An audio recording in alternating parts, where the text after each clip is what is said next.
The time of their lives for high school seniors, graduation is the end of one chapter and the beginning of another. I'm not sure on my GPA. I think it's a 4.64, not certain.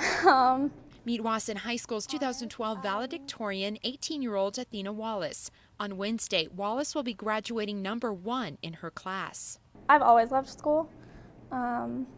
It was just, when I first started school, I was just so thrilled to be learning new things every day. So every day I would come home and I would work on homework, and I thought it was really fun. But that fun stems from a young life filled with hardships. As a child, Athena spent half her time with her mom and the other half in foster homes. We were homeless frequently when I lived with her. She never maintained a job, so we just bounced around a lot. When Athena, her mother, and siblings were homeless, she says they would stay at local churches, each for a week at a time. My freshman year, I went to live with my aunt because my mom's attempted suicide, because there was nowhere else for me and my brothers to go. Along with bouncing back and forth from one home to another, Athena was also constantly switching schools. But when I hit middle school, I decided that I wanted to stay at the school I was at. And I was an IB at North Middle School, and I just thought that was the coolest thing in the world. A member of the International Baccalaureate program, Athena says when her mom moved again, she refused to leave North, no matter how far away it was. I walked like 5 miles to school every day because I wanted to stay in IB, and I wouldn't let my mom switch my schools. Following her freshman year, Athena switched from Palmer High to Wasson, where she met a group of teachers, counselors, and mentors who've since become her adopted family. She's asked a lot of me, and that's been very easy for me to give back to her. She's just earned it. Everybody here has been so supportive of me. I know anytime I have a rough day, there are people here who will support me. And all Athena's hard work is now paying off, as she's not only class valedictorian, but has also been awarded the Betcher Scholarship, a full ride to any Colorado college or university. I decided to go to Boulder for the opportunities I feel like I'll have there. As Athena begins a new chapter of her life, she leaves other students who may be struggling this piece of advice. No matter what is going on in your life, there's always something you can do to change it. Might not seem that way at the time, but if you keep going, then you'll find it. But if you don't keep going, you can't find it.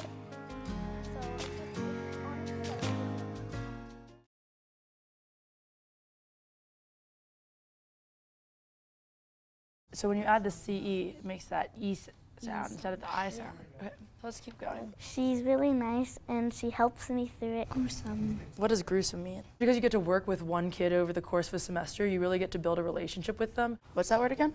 Well, yeah. she gives me advice how to help me. Put it on the back. Nice. Getting to be around kids, it's really, really rewarding. Did you circle the I or the E? E. One's a college student, the other a third grader, the two a generation apart. Even or? Every. But twice a week, for an hour, they spend time together reading. I'm interested in education. This seemed like a really good opportunity to get to work with kids kind of one-on-one. I learned like the vowels and how to, I have to practice on going slow and reading.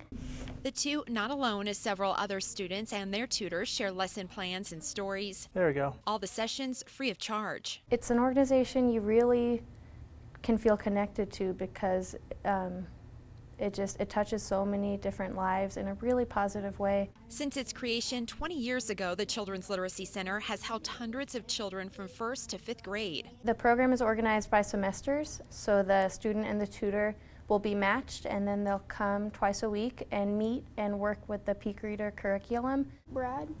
All this made possible by generous donations and, of course, volunteer tutors, many of which are college students. It's a pretty consistent shuffle.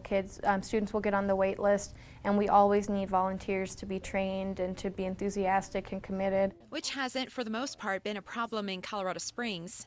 But for some reason, the Pueblo branch is having trouble recruiting tutors. I think that getting involved with the community or kind of putting yourself out there can be intimidating sometimes. 1 hour twice a week, which really ultimately is very small part of your week. A small period of time that's been proven to lead to big results and friendships. It was about Halloween, and it was about a zombie dog. That begin with something as simple and silly as a book about dogs dressed up in costumes, and end with better grades and newfound confidence for both student and tutor. You get to feel not only good about yourself, but also about like how you're helping this kid. The Literacy Center makes reading cool. A culture of reading is really developed around the Literacy Center that goes home with the students also. Plant. You know what a plant is? Yeah.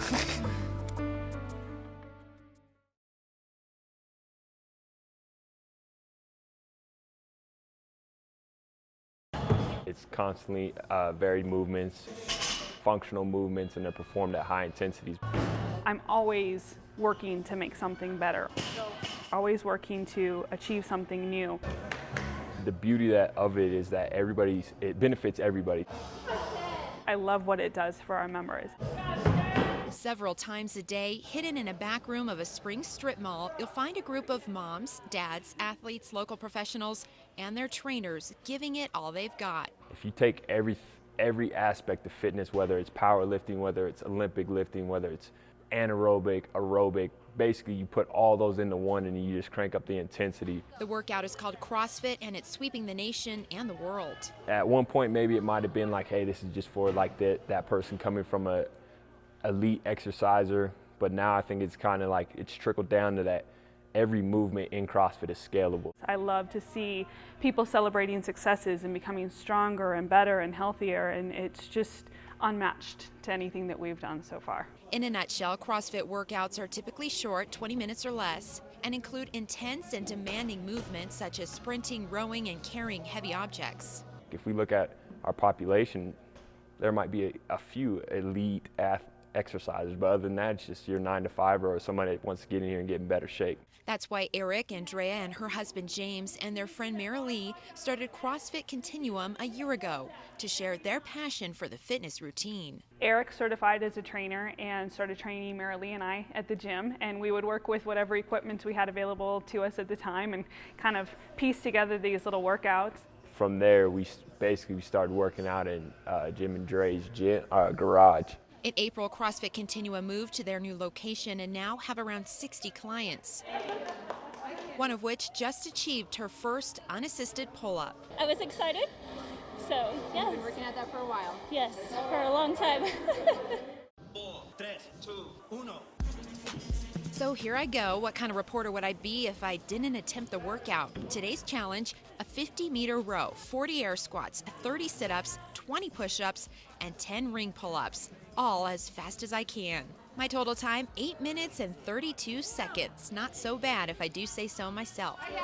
I think what it boils down to is you get the chance every day to get somebody that when they first start, they're like, I can't do that, I can't do this. By that like third month, when they get done with like getting familiar with all the movements, the third month they're ready to try stuff.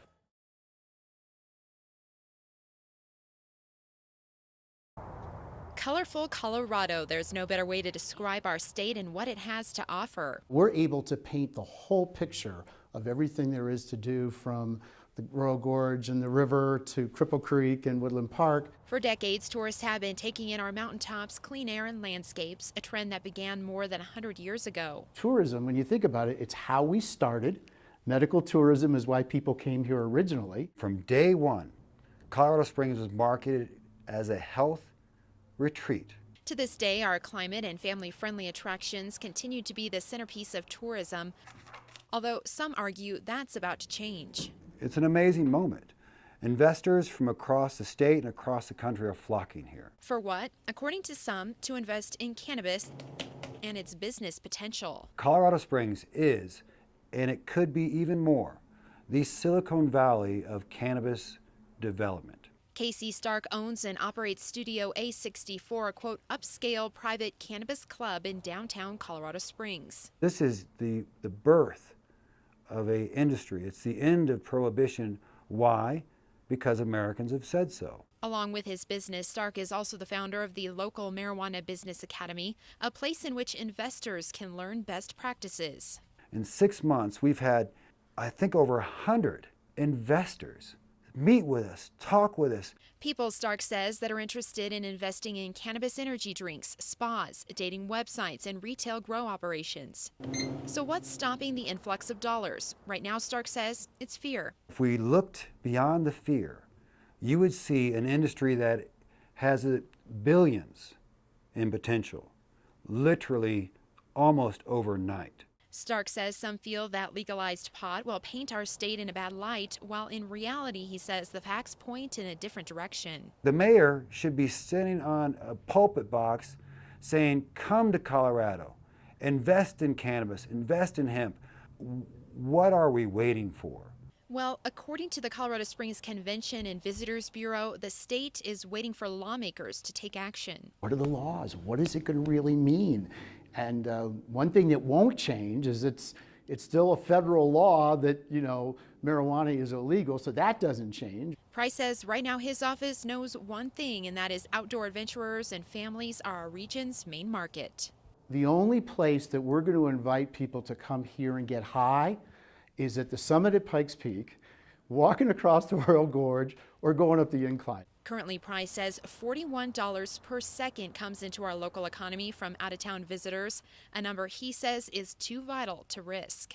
There are lots of things that we would consider doing, but marijuana tourism isn't one of them. It's unproven. It's not really a market that we would have any interest in developing here. There's other markets that we would look at before we'd ever do something like that.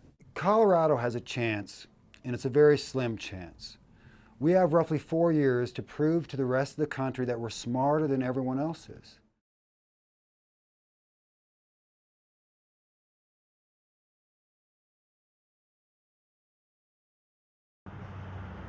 At that time, a call came in from employees at the Tomahawk truck stop of a suspicious person and vehicle. That person would later be identified as 27-year-old Nathaniel Villapando, who police say sped away when he was approached by an officer. Then Nathaniel came out down west and then started north on Charter Ranch Road. When he ran out of road, Chief Evans says Villapando smashed through a fence and into a field, where he eventually ran into a concrete barrier near I-25. The officers waited, as procedure would call for, to approach. They approached the pickup truck and found that Nathaniel was no longer in the pickup truck itself. Police set up a perimeter and searched for him on foot for an hour, but didn't find anything, that is, until last Friday.